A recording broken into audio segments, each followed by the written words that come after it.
All right, everybody, welcome to our panel in the Really Good Recovery series. This one is self-love and emotional wellness, and we're so excited to have you here today. If you're in recovery or you support someone in recovery, you know how important that self-love and emotional wellness can be. So speaking my own experience, I looked for something outside of myself to fix an internal dilemma. And so that self-love was really important for me to discover and find when I first got sober. And so today we're going to hear from some panelists that have really exciting backgrounds, diverse, and we're going to go ahead and dive right in. I'm going to ask them to tell a little bit about themselves, introduce themselves, and I'm going to start with Hannah. Welcome. Hi, thank you. Hi, everyone. My name is Hannah. I'm actually a former counselor at Ashley Addiction Treatment. I worked there for almost 5 years. I'm an LCPC, so that's a licensed clinical professional counselor, and I own a group practice in Baltimore. My sobriety date's August 28th, 2011. And so I've really grown up in AA and in the program and in recovery. And my favorite topic in the world is emotional sobriety and relationships. So I was like, this is amazing. I'm just happy to be here. Thank you so much. Quentin, we're going to go to you. Hello, thank you again for having me here. My name is Quentin Vinny. I'm the co-founder and CEO of a company called Equity. We're an adaptogenic, ready-to-drink tea beverage. We just recently went nationwide in retail in 2023. I'm born and raised in Baltimore, currently in LA right now, but love to support and have conversations and dialogue with individuals who, readily identify with the things that we struggle with, right? And, as Hillary mentioned earlier, there's nothing greater and more powerful than being in community. And so truly blessed and honored to be here. Thank you. And Stephanie, welcome. We're so excited. Thanks. It's great to be here. I'm Stephanie Hassard. I'm a person in long-term recovery. What that looks like for me is 24 years clean and sober. I got sober as a single mom when my son was 8 and he's now 32. So when I look at the math that way, it feels it feels like a long time. I live in New Canaan, Connecticut. I'm originally from New York City. And I work as a full-time recovery coach for people who struggle with substance use disorder and eating disorders. My personal experience is that I had that as a blend or co-occurring disorders. My primary and initial struggle was within the eating disorder, but and then, at the age of 36, for me, it was quite clear that alcohol really had a hold on me. My pathway to recovery is AA, but as a recovery coach, I'm pathway agnostic. And that's part of what I think we'll talk about a little bit later, getting into sort of clients and discovering for themselves what pathways resonate instead of being dictated to and told what pathway for them to really, through self-care and self-love, really establish that or find that for themselves. But I as I said, I work as a coach and companion. I also help other independent coaches and recovery services agencies as a coach companion, and also do case management. But and I'm just a huge advocate and fan of Hillary, so I'm here. That's it. Oh, thank you. I guess I didn't introduce myself. I mean, I'm Hillary Phelps. Like everyone, I'm also sober, I've recovery, been sober for 16 years. And I, for a really long time, didn't think I had a problem because I just drank wine. And when I started speaking out about a year ago, I really wanted to try to decrease the shame around addiction, because shame hides in the darkness and we recover in the light. So I think everybody being here today, like Quentin said about community, it's so important to find people that lift us up. And hopefully we do that today with our great group. And so we are going to start. So a little bit about today, we have different buckets of what we're going to talk about. The first is understanding self-love in the context of recovery. We'll talk about emotional wellness strategies, navigating relationships and boundaries, and self-care practice and rituals. So I think there's going to be a lot of really great stuff today. And we are going to start out with the first one. Hannah, I'm going to come to you first. In understanding self-love in the context of recovery. You're a therapist, and so in your practice, how do you integrate the concept of self-love into therapeutic interventions for individuals recovering from addiction? And what challenges do you find most? All right. I only have a few minutes, so I tend to speak quickly and I'm trying to slow it down, but I have so much I want to say on this topic, so I'll just try to condense it as much as I can. Like I said, it's my favorite topic in the world. When I worked at Ashley, I worked in the relapse program, and my favorite day of the week was Shame Tuesday, because the topic in group was, what are you ashamed of? And that really opened the door to talk about all of the things that block us from self-love. And in my opinion and in my experience, there are two things that typically block us from self-love.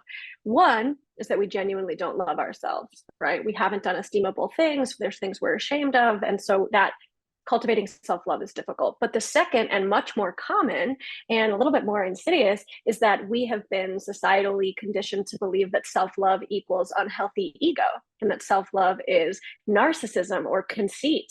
And it's not. There's a difference. There's just such a difference. And so for me, I think providing some psychoeducation about what self-love is and what self-love isn't is a really huge starting point, and then helping people with those barriers. My favorite quote in the world is from the Persian poet Rumi, and I might butcher it, but it's along the lines of, your task is not to seek for love, but merely to seek and find all the barriers within yourself that you have built against it. And that is like my whole therapeutic approach. So your task is not to go seek self-love or seek healthy relationships or seek recovery even. Your task is to look inside and say, what is blocking me from this? And then as a therapist or as a coach, someone can help you deconstruct those barriers. But without that knowledge of what those blockades are, we can't move forward at all. So I broach it with some psychoeducation and really just talk about where self-love, and I don't usually use that term because people often shy away from it. So rather, like, even a neutral feeling towards self, if not liking of self, we start really small. And so, what role has that played in their lives? What were they taught about it? Going back to our earliest schemas, our worldviews about ourselves and the world and how we fit into it. And so really hard to condense like what that process looks like, but I'm trying to do a really succinct job of it. So broach it, identify shame, start to talk about self-love and what's blocking you from it. That is what I have. I love that. Thank you. Because shame really just tells us we're wrong, right? Like when we shame is at the root of everything that keeps us stuck, 1000%. And really quickly, shame and guilt are incredibly different. While guilt is, I feel badly, and that's actually a healthy and motivating feeling. Shame is, I am bad. So it's like taking guilt, swallowing it whole, and saying, I am this. So even in our narratives, right? I'm a huge fan of narrative therapy.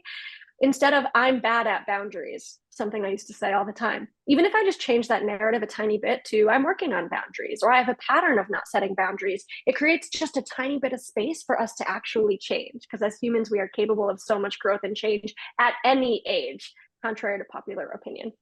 So yeah.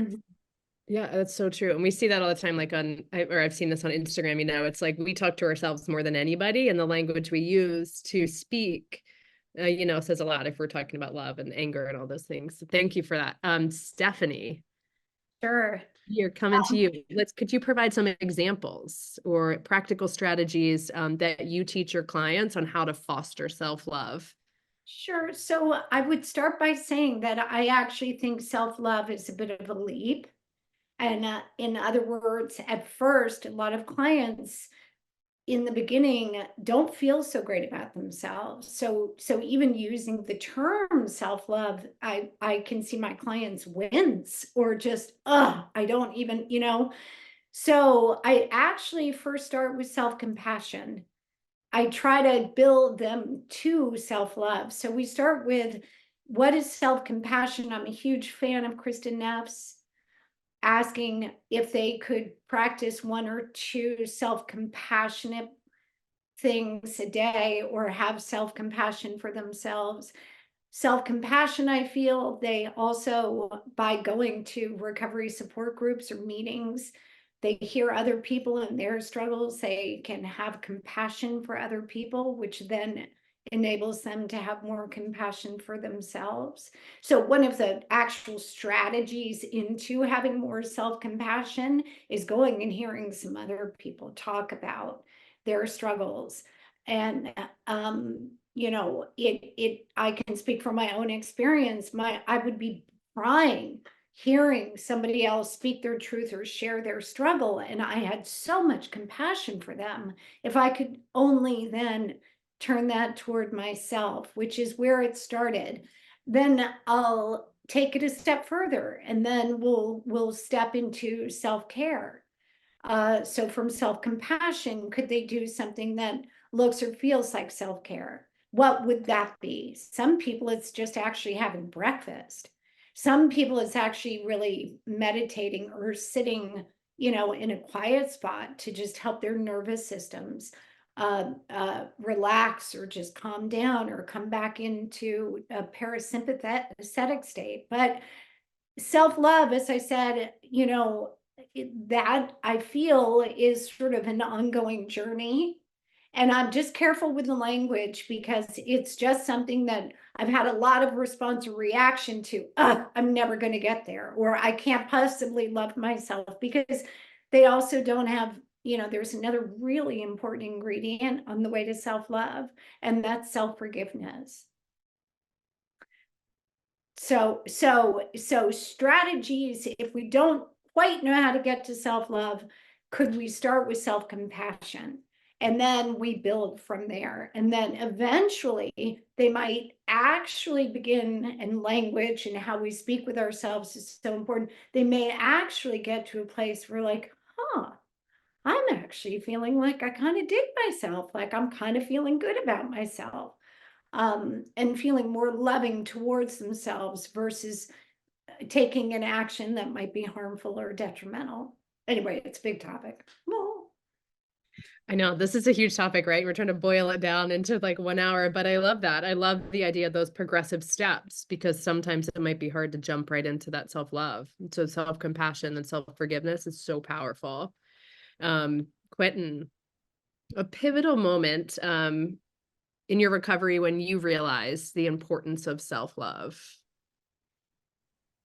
Yeah, I think, you know, I think the most pivotal moment for me was essentially making the decision to get sober, right? Yeah. You know, I often, you know, consider myself like the accidental addict, right? And I don't think anybody is intentionally like, I'm going to be an addict today, right? But, you know, for me, it wasn't more so looking for a means of escape. It was going to the traditional medical system and asking for help, you know, and I was addicted to the anxiety pills that I was prescribed. And my addiction never reached the point of me going and finding these pills from dealers. I was actually consistently being prescribed by my physician. And I was consuming significant levels of Adderall, you know, I'm not Adderall, I'm sorry, Ativan. And so for me, you know, it was making the decision, because I'd gotten so far gone that when I tried to stop taking the pills cold turkey, I was rushed to the hospital and was told that I'd been taking so much that if I just stopped cold turkey, I could essentially die. But if I was to continue on the path that I was taking, ultimately I would die. And so I think making the decision that I would rather fight to live instead of merely living to die was the pivotal moment for me to recognize that I had been operating out of a space of shame, fear. There was a lack of empathy and compassion that I had for myself. And by making that change, I didn't do it for my children. I did it for me.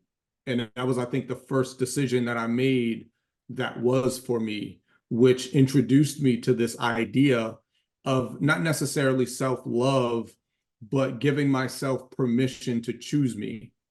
And for me, that progressed into practices that I enjoyed and modalities that, I was then introduced to. But for me, it started with permission, because in my community and where I grew up, there wasn't permission to feel. There wasn't permission to acknowledge, our pain. There's never been permission to be vulnerable. There was never permission to do anything outside of accept what was provided, what was given, what the cards that life dealt, and then just do your best, right? But we couldn't complain about it. We couldn't make excuses about it. We just had to deal with it, and whatever happened, happened. And so I think for me, making that choice, and really choosing life over,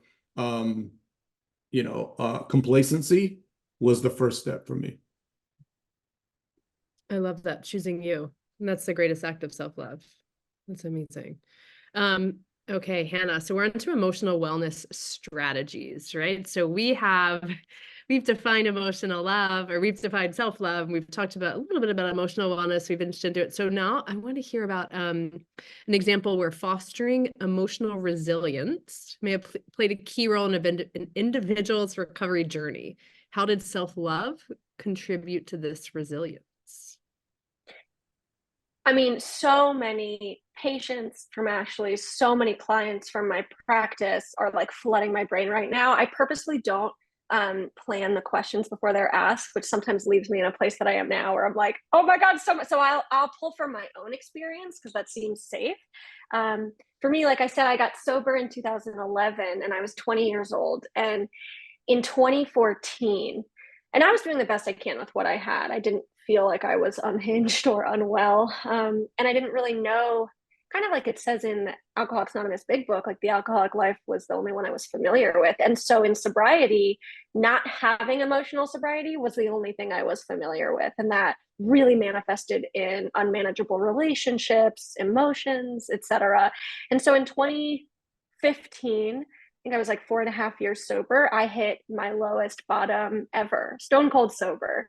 And the catalyst was a friend's overdose, and then a patient's overdose, and then going through a very serious breakup. And it was like I was emotionally dead inside. And for me, the resilience piece was being held up by others when I couldn't hold myself up. And I'm so grateful for recovery support networks, because really people held me up and helped me kind of meet my basic needs while I couldn't.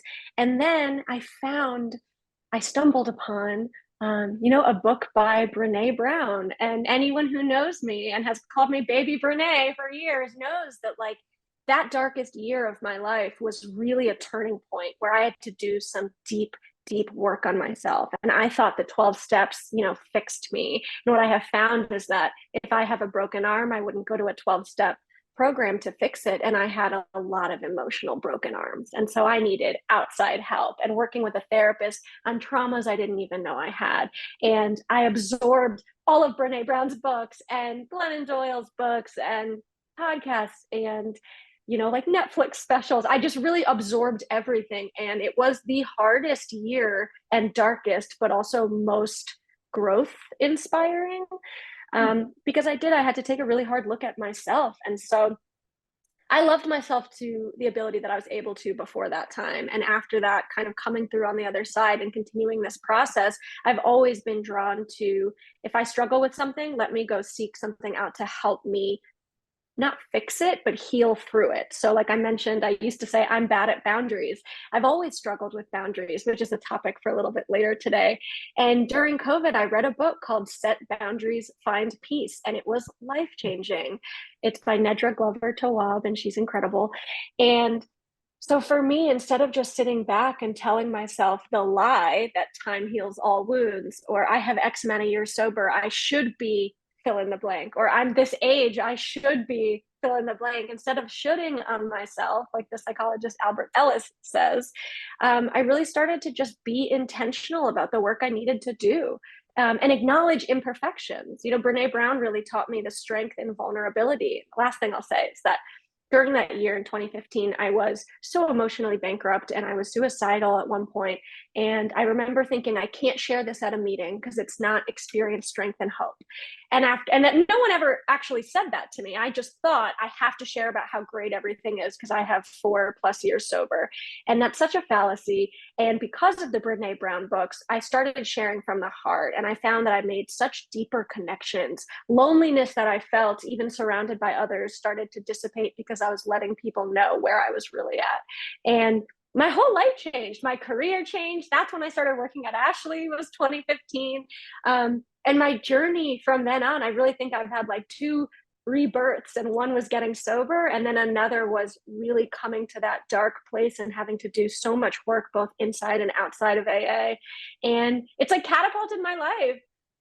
I will say, in terms of emotional resilience, because it was in my bio, last year, I very impulsively was watching a TV show and decided I should apply to go on that TV show because I'm mildly delusional and think I can do really hard things.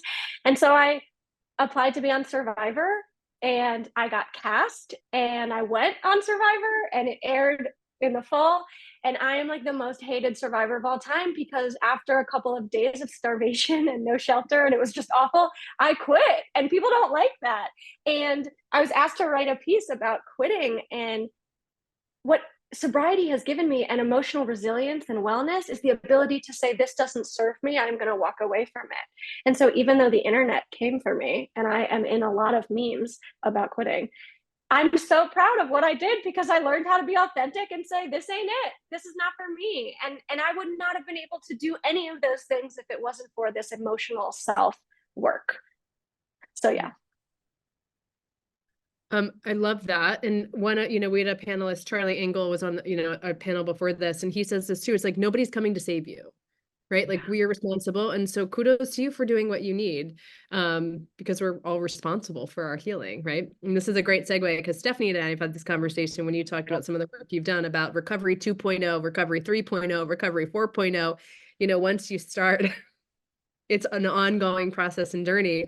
So Stephanie, I'm going to come to you and ask what common hurdles, emotional hurdles, individuals face in recovery, and what steps do you suggest in overcoming these hurdles using some self-care practices? Yeah, so let me see. So I think sometimes it's, the emotional piece and emotional sobriety, it's like, what is that? So when you can get practical and tactical, I think it's terrific, because it's something that's concrete. So I've been working with a somatic therapist, and some of this is, but I was going to say body work. It could be considered body work. It's helping yourself to become more embodied. But there's breath work, there's meditation, there are grounding techniques, there are ways to tone your vagus nerve. I have a morning practice now where I am literally rubbing my palms together and putting them over my eyes 4 times, where that soothes my nervous system. I have a stance. I have a grounding resource, which is a redwood tree. So I do a stance in the morning where I'm standing as a redwood tree. Sometimes I do it in the shower too. I have breath work where I breathe up for 4, hold for 2, come down for 4. Right. So I don't have to go to a gym. I can do this in the privacy of my own home with my dog and my PJs. And I'm helping in my body and my mind come back to, really, as Deb Dana would suggest, who wrote Polyvagal Practices, I'm working on toning my nervous system. There's a lot to learn about the nervous system and how the nervous system creates our emotional states. So when we can recognize self-criticism, which is usually from our adapted part, and fear and anxiety from our wounded parts, it's how can we bring ourselves back into a ventral, more grounded, present state? There was something else recent. Oh, EFT, right? So we know that that's tapping. Tapping is a thing. Tapping is a real thing. Louise Hay from 25, 35 years ago. Right, emotional focus therapy, thank you. So when I'm feeling anxious about something, I will actually do a tapping practice. That's a technique and a strategy. I will do a butterfly tap. And I will coach my clients in a butterfly tap, because if I'm not there to help them co-regulate, I want them to be able to self-regulate. So part of self-love is acknowledging when we're feeling wonky, when we're feeling out of balance, our mind is racing with thoughts. How can we help ourselves come back into more of a present, grounded state, right? The butterfly, you can also, if you're sitting at a dinner table, I'm getting really specific here, or at a boardroom table or business table, you're having a business meeting and like, you know, somebody's yelling or somebody feels it, you can do bilateral stimulation, tapping your legs. Nobody knows what you're doing. You're just under the table tapping your legs. You can also do breath work sitting, being out for dinner with people. You can do breath work and nobody can see it. So those are real technical tactical and technical ways to help yourself in a moment, and to help yourself recognize that if you don't feel safe, you can make yourself feel safe, right? Hope that was helpful. Those are all really helpful. I love those really tactical tools that we can use in any given moment, and even at a dinner table, you know, if other people are around, dysregulation. Quentin, coming to you. What are some key milestones in your emotional wellness journey, and how did you navigate the challenges that were associated with these milestones?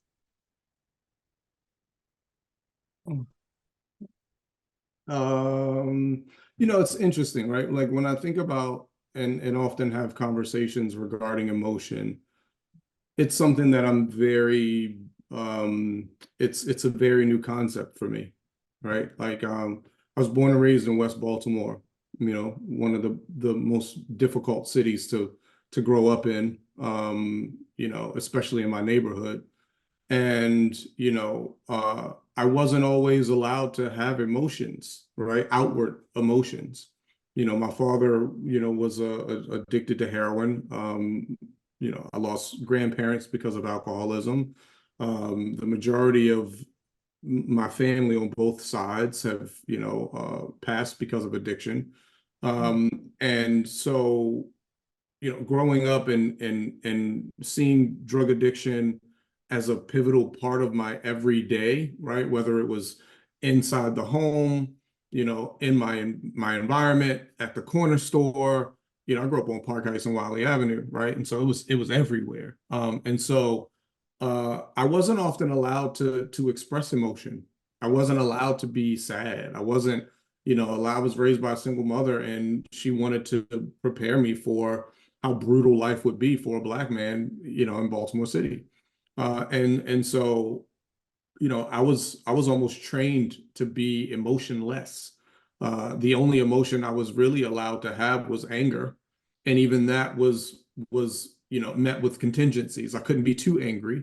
But then I also couldn't be sad. So then I was going to academic institutions with individuals who, critiqued and criticized me and made me feel othered, and reminded me of my Blackness and tried to make my Blackness an excuse to be treated horribly, and have my thoughts and opinions and even emotions invalidated. I learned to be more logical than emotional, right? And so where other people would respond and react out of spaces of emotion, I would respond and react out of spaces of psychology, out of spaces of utilizing my words, and less about my reactions and my responses. And so, only through, I've been in therapy now for about 3.5 years. So only through therapy have I recognized that I've been operating out of a space of limited emotion. I've never grieved, even going through, Hillary, what I've experienced in 2023. the loss of, my oldest son, as a result of accidental fentanyl consumption. I'd never gone through a grieving process, and I've lost friends. I know more people who've, died at the hands of gun violence, who've been in prison, than I know that graduated from college. And so there are pieces of my emotional self that I'm only now starting to discover and uncover. I think the first level of emotional acceptance for me was again, going back to permission, giving myself permission to be vulnerable, right? Giving myself permission to explain, my circumstances and how things may feel. As a man, I'm often expected to be less emotional, right? That's something that we are often criticized about. Oh, I don't want a man that's emotional. Like, but what exactly does that mean, right? Because to strip us of our ability to be emotional is also stripping us from our ability to be human, right? And the complexities of what makes us human are all those, social, emotional, cognitive, all of these things work collaboratively to make us, human beings, right? And so that's something that I'm still fighting against. I'm still fighting for. I'm still fighting to uncover, and I'm still fighting to discover. I'm 40 years old, and I'm just learning what it means to be emotional. Also, having a 3-year-old daughter, helps significantly, because I can't react and respond to her in the same ways that I would react and respond to my sons. But that also showed me that maybe I was a little bit more emotionless toward how I raised them, in comparison to how I'm raising my daughter. So, I think that it's an ongoing journey for anybody, but primarily for individuals whose whose critiques and criticisms came as a result of our expression of being emotional. Thank you. Hannah, we are now talking about navigating relationships and boundaries. The B word, right? Is there anyone that that does not, as you say, not bad at boundaries, but struggle with boundaries? Literally everyone. Yeah, it's rare to me when I bring up boundaries, whether it's in a clinical setting or a personal setting or in the rooms where someone's like, oh, I'm so good at boundaries. Just like off the bat, no training, no pain that has brought them to that place. I think boundaries are really tough. And again, like I read and learned all about boundaries in 2015 and was like, I did not realize I did not have any ever. Like no is a complete sentence. So the question is, do I know anyone that struggles with boundaries? Because no. The The question that, I mean, yes, I think I was making a joke. I was saying, I think everybody, you were talking earlier about boundaries. You're like, we're going to come back to that. And I feel like this is like the big, like the B word is something in recovery, and people in any healing journey, whatever, overcoming addiction or going through a divorce or losing a parent or a child or something like we talk, like that's the boundary thing is challenging, right? And so my question to you is, the dynamics of personal relationships change when we enter recovery. And so what role does self-love play in navigating these changes? Oh my God. So there's a book and it's called The Perks of Being a Wallflower, and it was created into a movie, and it's phenomenal, and it makes me ugly cry. But the quote from the book that I read when I was a teenager was, "We accept the love we think we deserve." And that has stuck with me forever. And again, I kind of see everything through that lens. I accept the salary I think I deserve, the treatment from others I think I deserve. And so when I thought I was a pile of garbage, to put it lightly, I would either attract people that validated that core belief, or I would sabotage a healthy relationship because at my core, although I was unaware of it, I didn't know that I didn't feel deserving of it. And so going back to self-love, I mean, yes, our relationships change. They'll probably look different, but also boundaries. It's not like we set a boundary and everyone reacts well to them all of the time, right? And in that book, Set Boundaries, Find Peace, the author talks about how when you start setting boundaries for the first time, for me, especially with family, I'm not going to feel relief. I'm not going to feel elated. I'm going to feel crippled by guilt and want to go back on that boundary. And listening to that and just noticing it and sitting with it and practicing, somatic techniques and breath work and noticing where I'm holding it on my body. It's very trauma informed to be focused on how our body is reacting. It's so important. It's huge. And so now, the more I walk through discomfort, the less uncomfortable it is. I get comfortable with it. Like public speaking, I used to be terrified and my face would be the color just like very red. And at Ashley, you have to lecture in front of all of the patients multiple times a week. And a couple years in, I was like, I love this. I don't have self-centered fear anymore because I had to walk through it enough times. And with boundaries, it's the same way. And I think something important to note about relationships and recovery is that if you have relationships with people like a partner or family before you get sober, we often, the addict, the alcoholic, the person that needs to be in recovery is the scapegoat. And there's this fallacy that when that person gets sober, everything will get better. But the reality is addiction is a family disease. And so I might get sober, but I'm coming up on 13 years and my parents will still sometimes say, what could we have done differently? And I'm like, you got to do your own work. You got to go to Al-Anon or therapy or something, because I have recovered from a seemingly hopeless state of mind and body, but the people who I traumatized have not. They don't just heal with time sober. And so it is important to note that dynamics can change when we get healthier, when we start setting boundaries. People may not always respect or want to accept our boundaries, but all we're in control of is how we can set and then maintain those boundaries. And sometimes it's a physical boundary, like walking away or not going. I love my family, but I did not go to Thanksgiving this year for the first time ever. My partner and I traveled and it was beautiful. And not everyone was pumped about the boundary that I was setting. And it's not my responsibility to manage how others are impacted by the boundaries I set, especially if I deliver them with as much compassion and respect as possible. Knowing where my responsibility ends and someone else's begins, that is understanding boundaries in a nutshell. And so your relationships will change. And the last thing I'll say is that when I was, dating and I was on this path to getting healthier emotionally, spiritually, physically, there was a point where the person I was dating at the time was not also getting better. And so I had a crossroads, which I was not so aware of at the time. And my paths were either to stay sick, stay emotionally unwell to make a relationship work, which I see happen all of the time, or continue getting better, invite them to be with me on this journey and do their own journey and maybe grow together. That's always an option. Or continue growing and let that relationship end because it's not going to work. And so often I see people choosing option one, which is stay unwell to make something work because we are terrified of being alone. So I could talk about relationships for probably 7 hours and I'm going to try not to. So yeah, thanks. I love it. Yeah, I read, boundaries aren't telling people how they should react. It's just letting them know what we will tolerate. Right. And I say that with my 6-year-old son in mind, right? It's not, I'm like, okay, you can't do this anymore. And I'm like, you know what? I'm not going to tolerate. I'm going to turn the TV off now if you don't like. And so, the lessons, those boundaries, they keep coming. This is like recovery 2.0, 3.0, 4.0.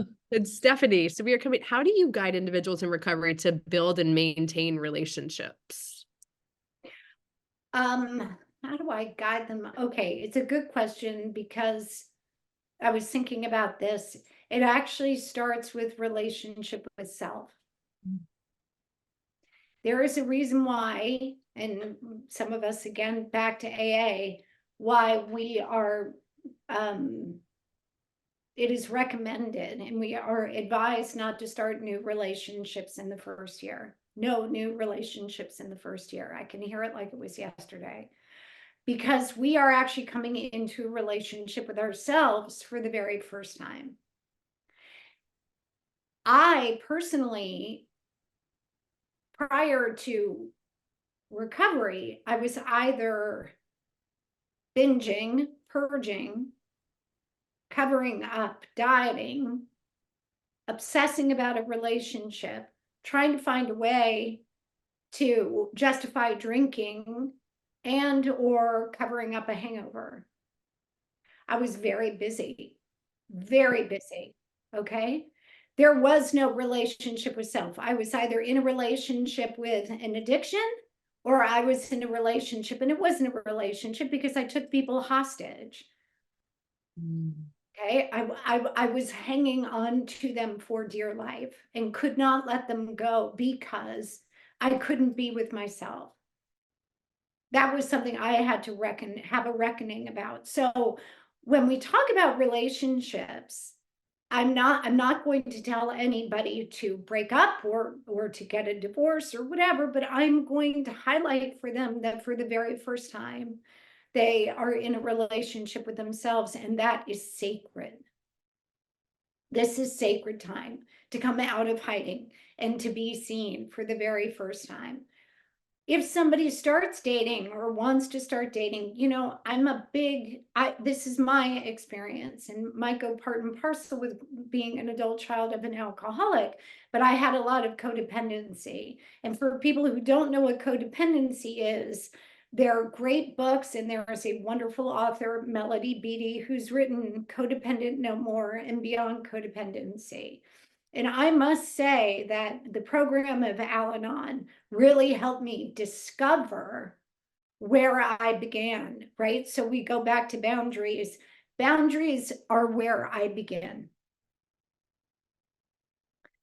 That's it. It's not about controlling somebody else, that's control. And boundaries are also not walls. And practicing boundaries, practicing that is something that is really helpful as we begin to get into relationships. I showed up as the people pleaser and the rescuer and the fixer, and don't you worry, I've got this. Let me do everything for you times 10. So how I guide people in relationships is, in addition to paying attention to themselves, really asking and making sure they're spending time with themselves, quality time, that they take a look at their relationships and do some investigating around codependency. And I also suggest that if they do start dating, and I've had many female clients, and I'll wrap up, who were so used to pre-gaming before going on a date and getting drunk during a date. And then what happens? I'm so like nervous during the date, I'm going to drink more afterwards, that it was a trigger.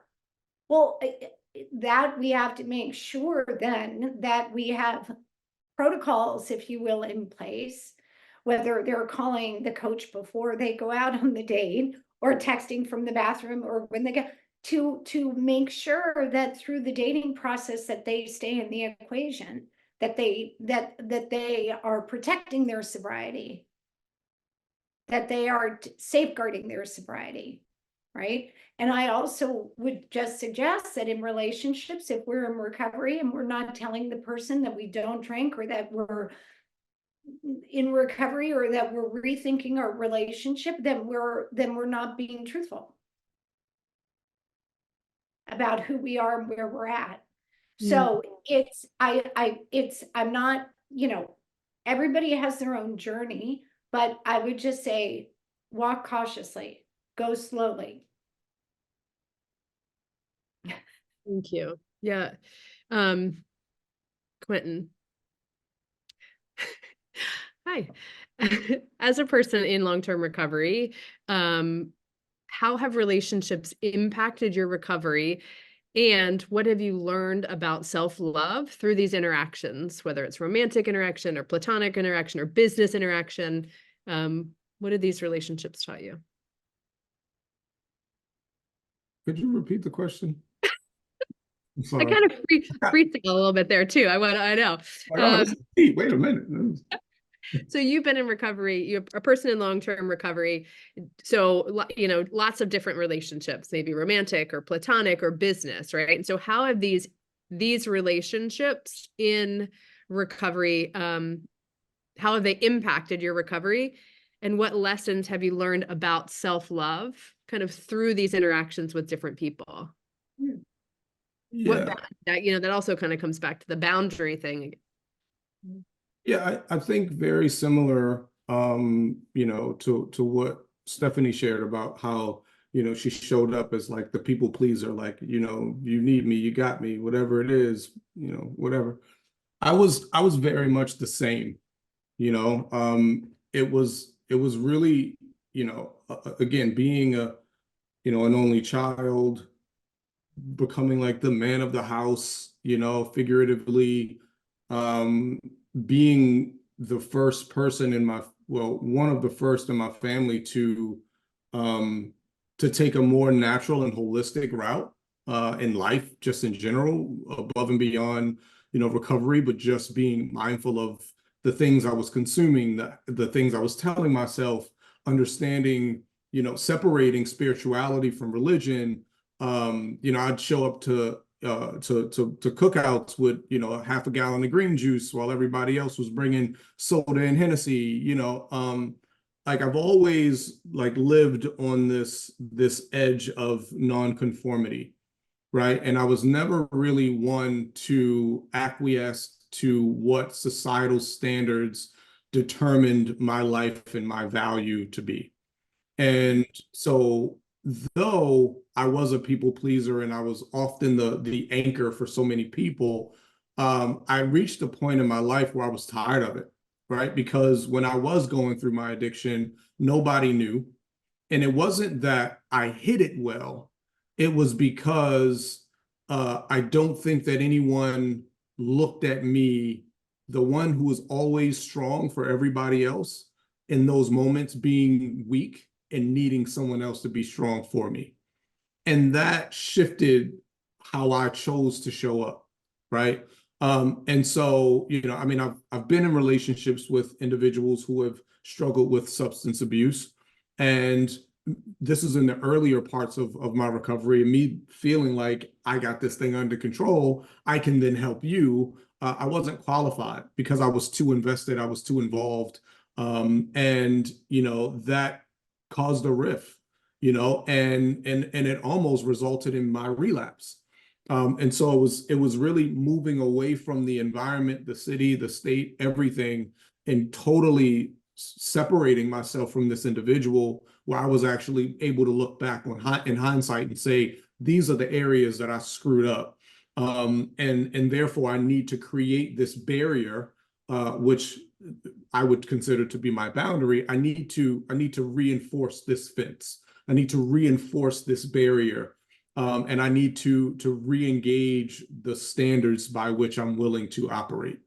And then even moving, into the professional business realm, I'm still going through it, right? As a small business looking to raise a significant amount of money, there are a lot of people who are coming and wanting to cut checks and create terms that I can't deal with. I'm unwilling to compromise the integrity of who I am, nor the integrity of my business to accept a check, right? And so again, as Hannah stated, not everybody is going to be accepting of these boundaries, and it's up to us to, for lack of a better term, not give a F, right? Like my boundaries are not really for your agreement or acceptance.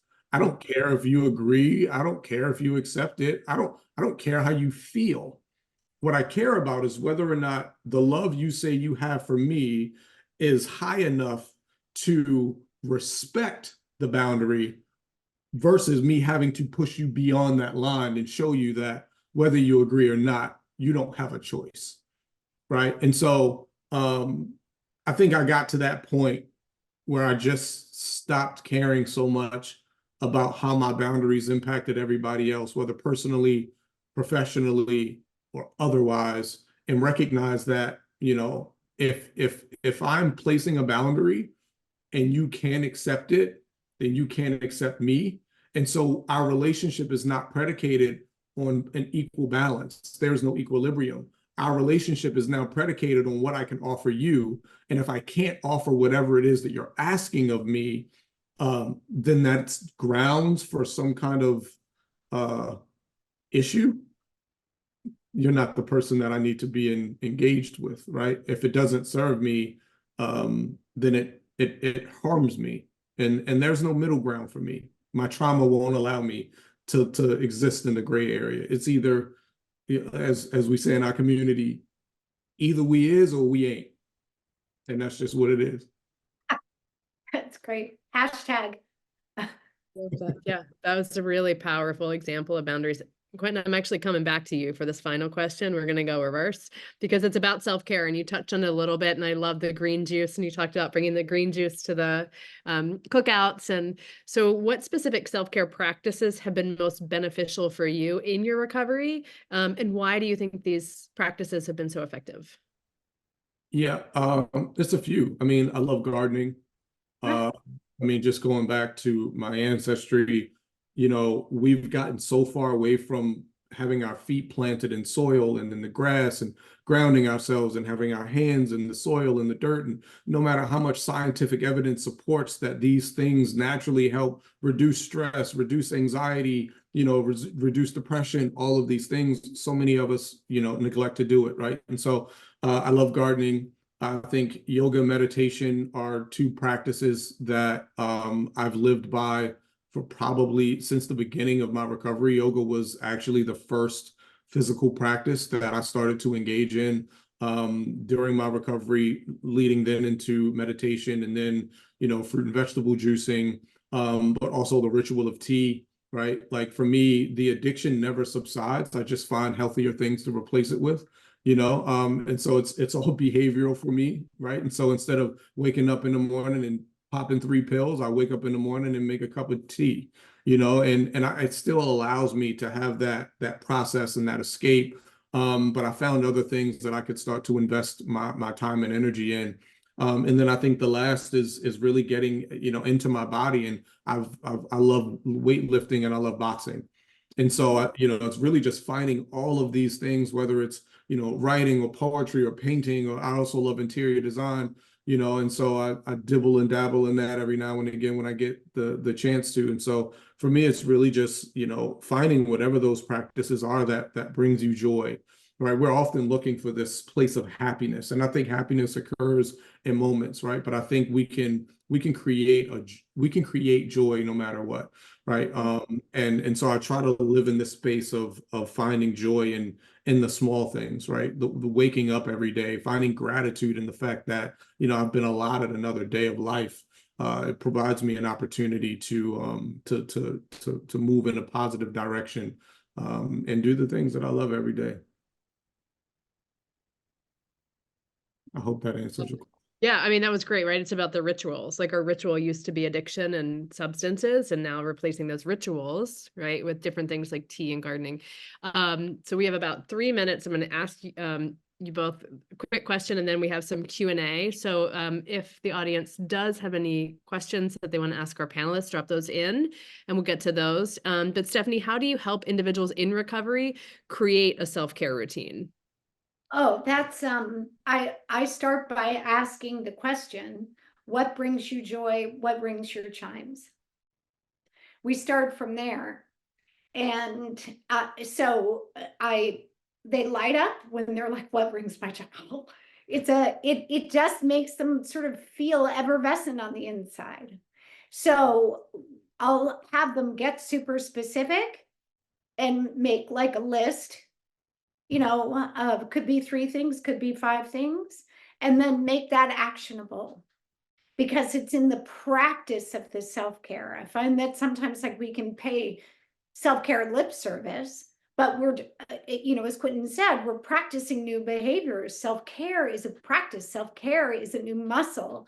So we'll create something that's actionable. So for instance, if one self-care could be meditation, find the guided meditation and then put a reminder on your phone for Tuesdays and Thursdays that you're going to do a 10-minute guided meditation. It just helps the client actually go from what's conceptually they're thinking, to actually putting it into practice, right? But it runs the gamut. Self-care, it could be playing the guitar. I mean, I love that discovery with clients because it's different for everybody, those things that feel like self-care. Yeah. Love that. Okay. Hannah. What tools and techniques do you recommend to individuals to incorporate self-care into their daily lives? And then why is this important for emotional wellness? Okay, first of all, going backwards to forwards. self-care is super important for emotional wellness. I mean, the number one thing they taught us in grad school, like to become a therapist, was self-care. It wasn't how to treat the client. It wasn't like therapeutic techniques. It was self-care first. And it says it in the big book of AA, we can't pour from an empty cup. We can't transmit what we don't have. And so if my battery is on empty, how am I going to give to anyone else? So find what charges your batteries, find what charges your batteries. And it is different for everyone. Like for me, you know, musical theater and singing and crocheting and reading and playing the ukulele and doing puzzles. Like I am a happy girl. And most of those things would be a nightmare to my partner. He would be like, none of this is self-care. None of this is self-care. And so there's never, ever, ever a one size fits all. And just to go to what someone had already typed in the question and answer, which totally goes into this, is that self-love is, it can be actionable, but it's internal and it's a feeling and it's the relationship we have with ourselves. Self-care is like the practice of self-love. How do you take care of yourself? And if we aren't meeting our basic needs first, like sleep, hygiene, water, sleep hygiene, by the way, sleep hygiene in and of itself is so important and more important than most people give credit to. And so like, are you sleeping 8 hours? Most of you are probably like, no. My average is 9.5, which is kind of alarming, but I love sleep. We don't take care of ourselves. We can't take care of anyone else, and our relationships will suffer. Thank you. That's so spot on. And yeah, so I'm going to pose the question to Stephanie and Quentin. A question that was asked is, how do you differentiate self-care and self-love? I mean, I think Hannah answered it beautifully, right? I think, you know, self-care is the practice of self-love. You know, I think that the two are not necessarily mutually exclusive, but they work collaboratively together. So I mean, I couldn't think of a more eloquent way to express that. Yeah. I would just add, I agree. I would just add, again, as I said, I think, you know, self-care is a stepping stone to self-love. And why I say that is because the more we practice self-care, the more there is of us to love. We expand our relationship with ourselves through self-care. We get to know ourselves more through self-care. We have more compassion for ourselves through self-care. And so that leads to a greater inner sense of well-being. I think self-love, right, is that inner feeling. It's a sense of well-being. It's a sense of peace. And it's also, it's like 10 ingredient rice. It's kindness, it's compassion, it's forgiveness. But I would just say that it's a beautiful figure eight. Self-care leads to more self-love, and the more self-love, you know, leads to more self-care. So I don't think that, as Quentin said, that they're mutually exclusive. But yeah, that's it. Love that. It kind of reminds me of that, like, you know, esteemable actions create self-esteem, you know, Yeah. like self-care kind of leads to self-love.